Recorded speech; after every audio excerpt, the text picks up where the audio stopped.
Welcome to the Country Fried Outdoors Chasing Your Experience podcast. The podcast that will connect you to resources regionally and nationwide to engage them in open, honest discussions so that we can inspire the growth that you need to chase the experience you want. So strap yourself in because here we go.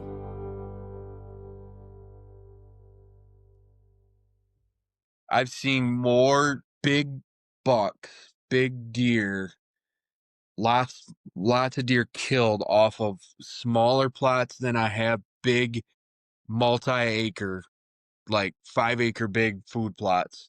What Like do you an think? acre or smaller. What do you think Go that is? ahead. Why do you think that is? Okay. Why that is, and I'm not a scientist. I'm a hunter and I'm guessing, just shooting in the dark. So It's fine. if I can condense it, yep. If I can condense a deer down to a certain area, the number one thing is if I put more scent and more deer activity in one area, and we're talking, once rut hits, once, fawns start dropping, all that, where do you think the deer are going to feel most safe? Where they sense all the other deer. I see all the deer over in this area. I see all the deer pass through this area. I smell all the deer that pass through this area. All the signs are here. There's scrapes on the ground along this field edge or this plot edge that is made here year in, year out. This is the same travel corridor we take, and this is the same, paths that, mom and her little one takes out to the big ag fields. This Mhm. is where, the buck always travels through first to scent check does, and I gotta grab something to eat quick before I head out. I mean, when you condense it down into a smaller area, now in 5 acres, that buck could come out 400 yards unless you're rifle hunting. That buck could come out on the other end of the plot over there, and he'll keep going out that way for the next, week and a half. And then you're like, oh, I'm going to go set up over there. And we all know how hunting is. As soon as you move, where does he come out? Right where you were just sitting. Where you were? Yep. Yep. So now you're back at 400 yards looking through your binoculars at him. So, and I don't have any scientific reason on it. It's more of being a hunter and going, if I can condense the deer down and make them feel safe in Mhm. one area, they have all the food they need.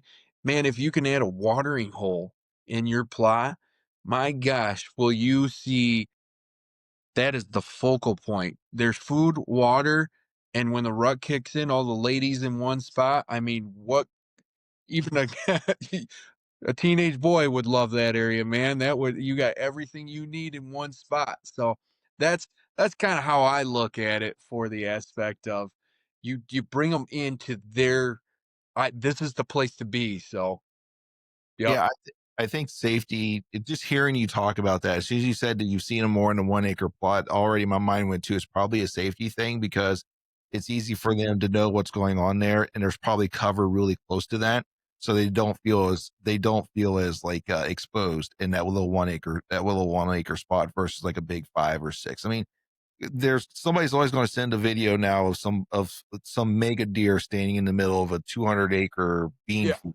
somewhere, Yeah. just to Yep. be 100%.